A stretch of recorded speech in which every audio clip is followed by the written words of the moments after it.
साड़ियों की इतनी लंबी कतारें थी, इतनी प्रॉपर्टियों पर कब्जा था, इतना भयंकर रुतबा पैदा किया एक महिला ने अपने शासनकाल में, राजयोग में। और अफसोस तो इस बात का हुआ कि जब दुनिया छोड़ कर के गई तो 10 दिन बाद बताया दुनिया को कि जयललिता मर गई। 10 दिन तक डेड बॉडी रखी रही, अंदर इलाज चल रहा है, इलाज चल रहा है, इलाज चल रहा है कह करके, चूंकि तात्कालिक मुख्यमंत्री थी, पूरा का पूरा 10 दिन में सिस्टम को सेट करना पड़ा।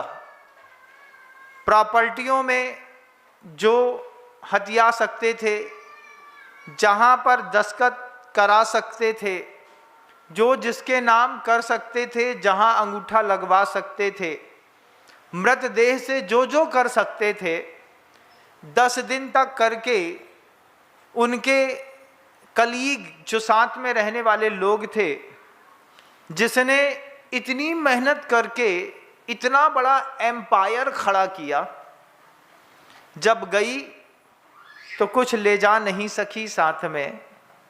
बड़ा अफसोस हुआ कि जाने के बाद 10 दिन तक उसकी प्रॉपर्टी का सेटलमेंट चलता रहा। 11वें दिन जब पूरी प्रॉपर्टी का सेटलमेंट हो गया, उसके बाद उसके मरने की घोषणा और राजकीय शोक किया। ये बात सिर्फ यहाँ तक रुकी नहीं। महाराष्ट्र के मुख्यमंत्री थे, मंत्री थे एक, विलासराव देशमुख, नाम अगर सुना हो कभी तो, उनके साथ भी यही हुआ।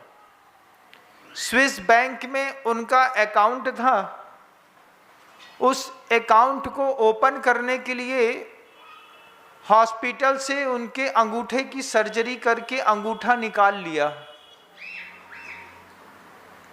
और अंगूठे को स्विस बैंक ले जा करके अंगूठा लगवा करके फिर उससे पैसे निकाले।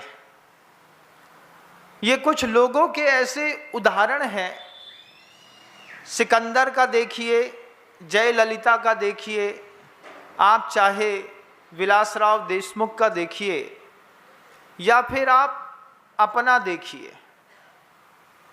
उदाहरण से, उदाहरण पे जीने के लिए उदाहरण नहीं होते, उदाहरण से यथार्थ को सार्थक करने के लिए उदाहरण दिया जाता है। 3 उदाहरणों में देखिएगा, इंसान है वही 70-80 किलो का, 5 फुट 7 इंच 8 इंच 10 इंच की हाइट वाला।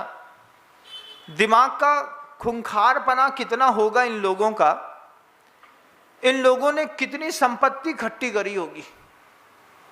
पूरी संपत्ति इकट्ठी करने के बाद भोग नहीं पाए, बिना भोगे छोड़ के गए तो कितना द्वंद्व मचा। जो जिंदा रहते, जिसने इतनी संपत्ति इकट्ठी करी थी, उसने क्या सोचा था कि कोई मेरा अंगूठा काटेगा, काट करके अंगूठे को लेकर के जाएगा, वहाँ पर प्रिंट लगाएगा, तब जाकर के वहाँ का निकला माल यहाँ पे बाहर लगेगा।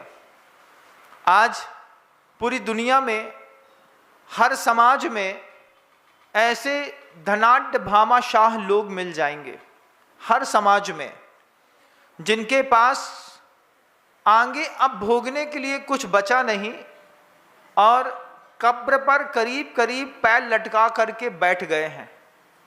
70 साल 75 साल 80 साल की उम्र हो गई, भोग की शक्ति शरीर से पूरी खत्म हो गई है, लेकिन दिमाग में अभी भी सब चल रहा है। 20,000 करोड़, 10,000 करोड़, 5,000 करोड़, 4,000 करोड़, 2,000 करोड़, सब दिमाग में घूम रहा है।